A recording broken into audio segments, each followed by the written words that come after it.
Okay, a reminder of what I do for a living. I'm a therapist who's got a therapeutic approach that is grounded in spirituality and physics. And my goal is to help people heal, but also a larger vision of unifying things like religion, politics. And I'm committed to that. And I had already committed that no matter what happened in this election, I was going to do this as a teaching. And so you can read it however you want.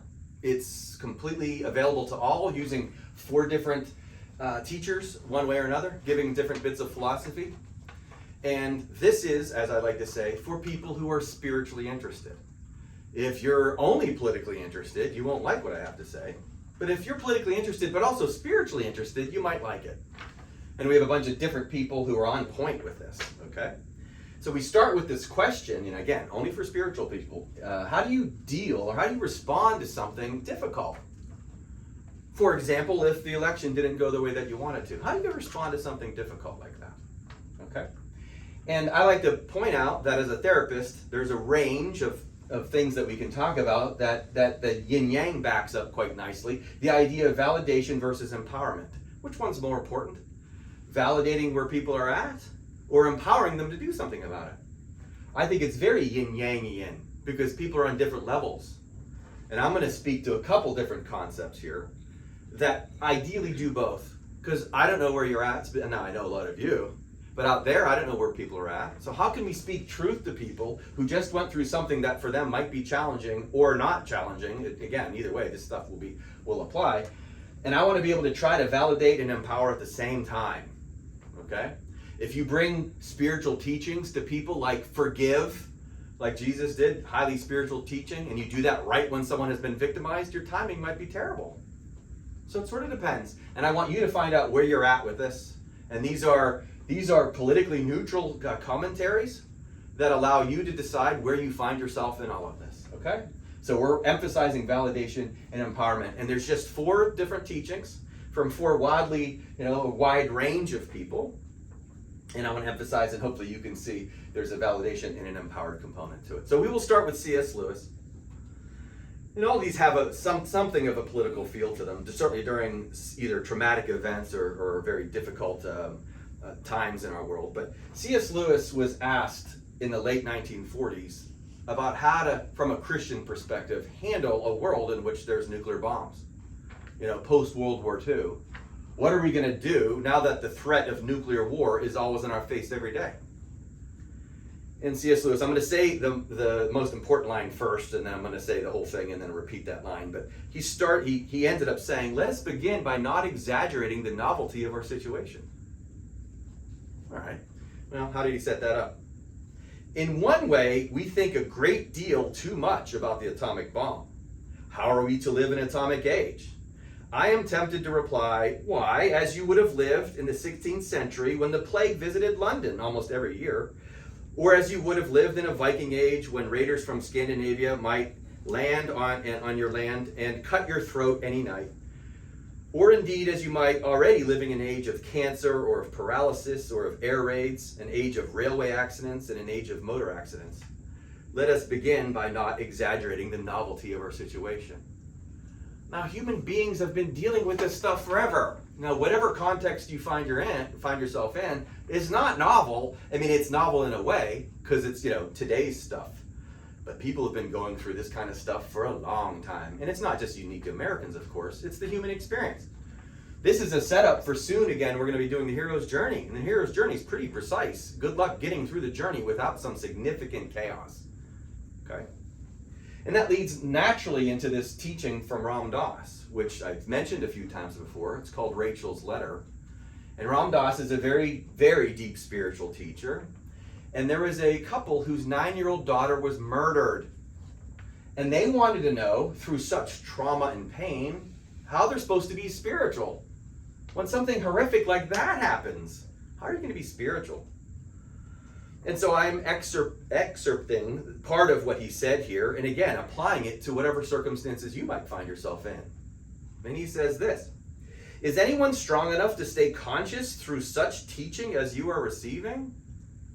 Now again, this is talking to parents who had their child murdered. And yet the intensity of what we feel, this still applies. Are you conscious enough to stay, are you able to stay conscious through such teaching as you're receiving? Wow, that's pretty interesting. As if the universe is teaching you something. Well, again, come back for the hero's journey. Oh yeah, we're all being taught something. He says probably very few are, and even they would only have a whisper of equanimity and peace amidst the screaming trumpets of their rage, grief, horror, and desolation. See, Ram Dass is joining them right where they're at. He's not trying to tell them, well, don't worry about it. You know, there's no such thing as death. You'll see your daughter again. He didn't do any of that. He's totally validating their pain in the moment. He says, I cannot assuage your pain with any words, nor should I. I also don't want to be someone who says, well, look on the bright side. And after, again, this video is over, we're going to be talking. I'm not trying to say, oh, your pain, don't worry about it. This is how things are. Wherever you find yourself, it's okay. That's where you need to be. Here's why. Ram Dass says, your pain must burn its purifying way to completion. For something in you dies when you bear the unbearable, and it is only through that dark night of the soul that you are prepared to see as God sees and to love as God loves. To love as God loves, whatever God means to you. That's the teaching. Can you go through something difficult, and can your consciousness raise, or your mind or your heart raise to a level of God consciousness, or like in New Eyes, Christ consciousness, or Krishna consciousness, or Buddha nature, or whatever? Can you maximize your own ability to love at the maximum level, like love your enemies, love your adversities? As Jesus says, if you just love your friends, what are you really doing? That's not very difficult, okay? But to expand so you can love all of it, that's why we go through stuff like this. Albert Camus, French philosopher, was asked very specifically, about the nature of living in this world, and this is what you sent me. Thank you very much. Camus says the only way to deal with an unfree world is to become so absolutely free that your very existence is an act of rebellion. Ooh, every time I've read that, I get chills, okay? An unfree world, what's an unfree world? It's people who are still stuck with their egos. And again, you can see that really easy when it comes to, well, the sports world, the political world, almost every relationship you're in. We're saddled with this thing called the ego, which is your human perception. That's what the ego is. Your human perception. We did this a couple weeks ago. Earth guide only, EGO. Your human perception. Well, guess what? Once we leave these bodies, no more human perception. You have the opportunity to have a spiritual perception right now. And again, this is for spiritual people. If you want to argue about politics, this isn't the place. If you want to talk about spirituality, well, guess what? An unfree world is when people are saddled by their human perspectives. And we've done this so many times. Where does all our pain come from? All of it comes from our attachment, says the Buddha. We suffer because we're attached. In Fight Club, he talks about your pain is premature enlightenment. Right? Well, that's fascinating. Your pain is premature enlightenment. That means we need some sort of pain to get to the place of enlightenment. We experience pain and we go, this is bad for all these reasons. Well, that's your ego talking. The spirit's going to say something else. Well, Camus says, become so absolutely free, which again is freed from the ego. All the greatest teachers, Jesus high among them, he didn't get physically free. He was tortured and murdered. We're not talking about physical freedom, although you're allowed to do that. He's talking about mentally and spiritually free. Can you break the chains that are binding you and keeping you stuck to the ego perspective that you have? And this works on both sides. Again, it didn't matter to me. I was going to do this with whatever happened. I've been doing this for years, as you've all heard, with my own addiction to sports, for example. I have to learn how to break free from that, too. And we have to learn how to break free from everything. So you become so absolutely free that your very existence is an act of rebellion. That's so awesome. All right? Because it is rebellious, which sounds quite political, to be honest with you. It is an act of rebellion because other people don't know what's making you tick. This is why I show the movie Revolver so many times when Jake walks out of the elevator and he's got the gun pointed at him and he just sort of stares at him and he walks right on by. He's not affected by these stuff that other people are throwing at him. Or Neo in the Matrix. Fire bullets at him. He's able to dodge them, and then eventually he's able to stop them. People are like, what the heck is he doing? He's playing a different game. He's doing the spiritual thing. And so there's an act of rebellion. Everyone's going to be like, what the heck are you doing? Plus, we desperately need it in this country. Are we just going to keep cycling back and forth? Every 4 years, a group of people is going to be super upset? That's what's happening now. You think one side's going to take control of everything in this country? We're so evenly divided. That ain't going to happen. 4 years, it's going to go back the other way. And are we just going to keep getting angry, and then we're going to be peaceful because our side won, then angry again, then peaceful? Is that the game you want to play? That's Hermes teaching the law of rhythm. It's a pendulum swing, says Hermes. It's just going like this, and we are stuck in it. And the only way out of it is like a surfer, you learn how to ride the wave. Ego doesn't want to do that. The ego is going to say, this sucks, and this is why it sucks. The spirit says, I'm going to learn how to go with the flow. It says low battery. Okay, we're good. Low battery, but thanks. It should still be running, I hope. Yeah. We'll find out. Okay. I'm just going with the flow. All right, so it's an act of rebellion. Your very existence is your detachment from all of this. Then you're more effective. That's the beauty of it, too. Your mental health is way better.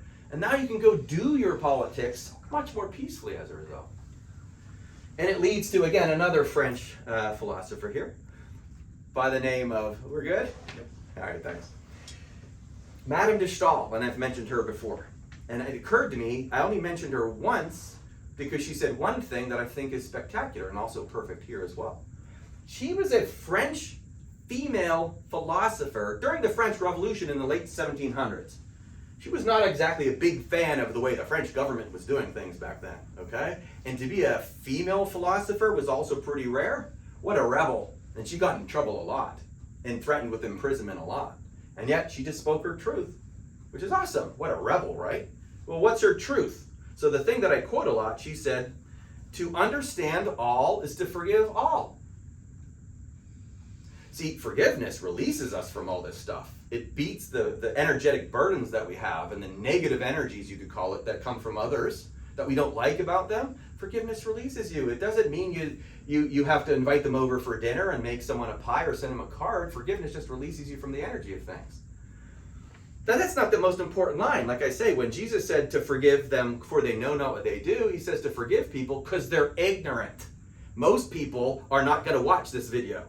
You know, most people, unlike you guys, aren't going to be interested in spiritual development. They're not. If it's the time in your life to become interested in spiritual development, you'll be paying attention to it. Highly likely that very low percentage of people in your life are doing this. And those that do it from a perspective of religion, which is usually ego perspective as well, which is why religions are always arguing with each other, right?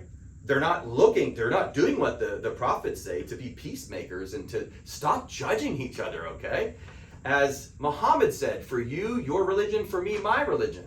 As the Buddha said, there's an infinite number of pathways to go find your divinity. Jesus says, don't worry about a speck in a neighbor's eye when there's a log in your own. You know, so many different teachings that say, work on yourself, okay? You find the peace. You become the rebel, so to speak. And the rebels, like all the prophets I just mentioned, you know, they're super good teachers, but they're also at deep peace. You have that choice.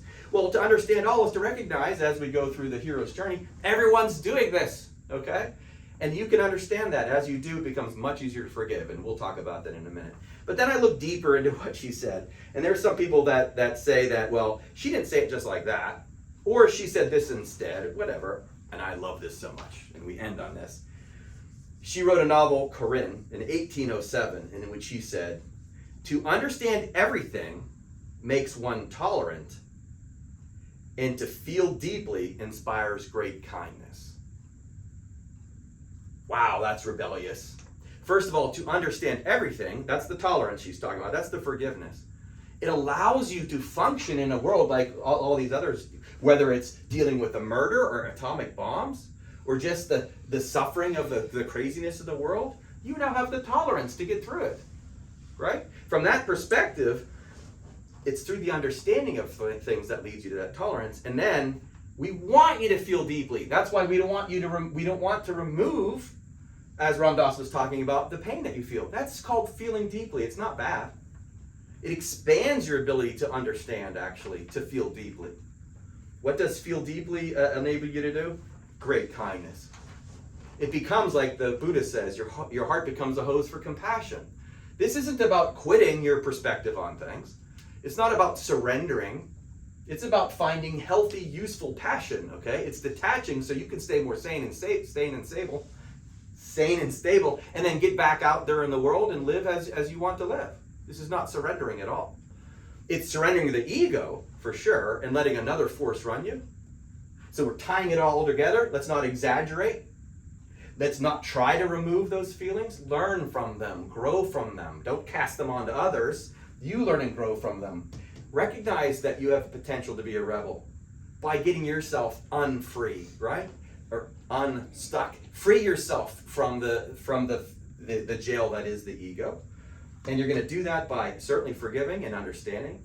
And that leads to tolerance and great kindness.